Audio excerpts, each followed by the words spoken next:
వాళ్ళ కుమారుడు మరి పవన్ కళ్యాణ్ ఏ విధంగా కక్ష సాధనకు చర్యలకు ఎక్కువగా పాల్పడుతున్నారు. గతంలో కూడా ఇదే మిథున్ రెడ్డిని అప్పుడు ఎంపీగా ఉన్న తరుణంలో ఎయిర్పోర్ట్లో ప్యాసింజర్లందరినీ కూడా ఇంటర్నేషనల్ ప్యాసింజర్లందరినీ కూడా వదిలేసి ఎయిర్ ఇండియా ఫ్లైట్ వెళ్ళిపోతే ఆ ఎయిర్ ఇండియా మేనేజర్ను నిలదీసినందుకు కొట్టాడని చెప్పి తప్పుడు కేసు పెట్టి అప్పుడు కూడా అరెస్ట్ చేశారు. మరి అది తప్పుడు కేసు అని తేలిపోయింది. ఆ చెప్పిన సాక్షులందరూ కూడా మేము చంద్రబాబు ప్రోద్బలంతో చెప్పాల్సి వచ్చింది అని చెప్పి ఆ రోజు చెప్పారు. అధికారాన్ని అడ్డం పెట్టుకుని చంద్రబాబు ముఖ్యమంత్రిగా ఆ రోజు వ్యవహారం తీరు ఏ విధంగా ప్రజలందరూ కూడా గ్రహించారో మనమంతా కూడా చూశాము. ఇది చంద్రబాబు నాయుడు చేసిన చాలా తప్పుడు కేసును పెట్టి ఒక పార్లమెంట్ సభ్యుడిని ఈ విధంగా వేధించారని చెప్పారు.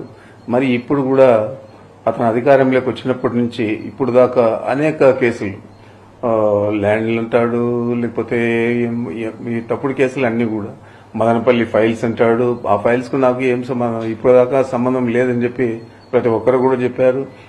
ప్రభుత్వం కూడా ఏమీ తేల్చలేకపోయింది.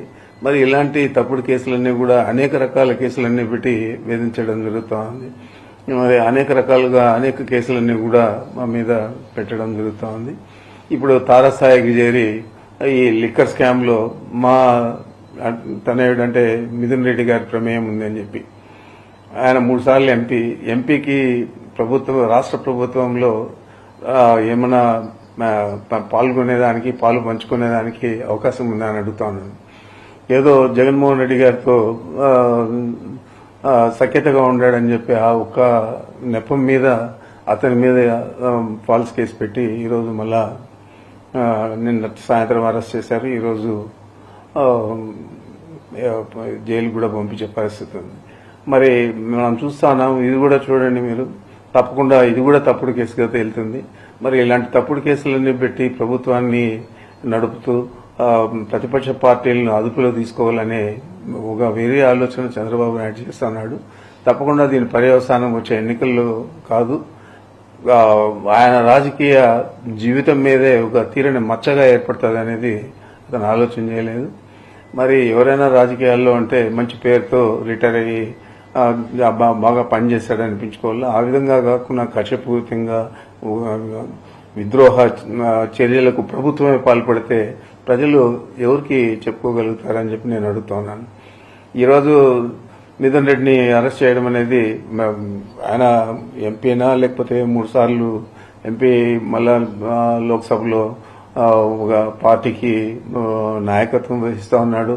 ఇవన్నీ ఒక పక్కన పెడితే నా కుమారుడుగా నేను చెప్తున్నాను, ఇది కేవలం మా మీద ఉన్న కక్ష, మా మీద ఉన్న విద్వేషం, ఎన్నికల్లో మేము దీటుగా ఈ జిల్లాలో పనిచేస్తామని చెప్పి ఆలోచన, ఇవన్నీ కలిపి చంద్రబాబు నాయుడు చాలా తీవ్రమైన వ్యతిరేకతతో ఈ చర్యకు పాల్పడినాడు. దీనికి తప్పకుండా ఈ జిల్లా ప్రజలే కాదు రాష్ట్ర ప్రజలు కూడా జవాబు చెప్తారు సమయం వచ్చినప్పుడు. నేనైతే దీని మీద చింతించడం లేదు. ఏదైనా కూడా మేము తప్పు చేయలేదు కాబట్టి అరెస్ట్ చేసినా కూడా ఆయన కడిగిన ముత్యంగా మళ్ళా బయటకు వస్తాడు.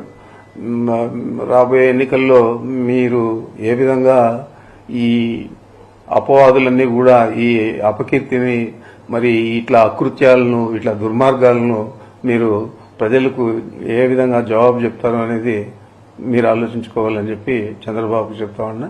ఏదేమైనా కూడా వైఎస్ జగన్మోహన్ రెడ్డి గారి నాయకత్వంలో వైఎస్ఆర్ కాంగ్రెస్ పార్టీ స్థిరంగా ఉంది. చాలా పట్టుదలగా ఇప్పుడు ప్రజలందరూ కూడా ఈ పార్టీని గెలిపేయాలని ఆలోచన చేస్తా ఉన్నారు.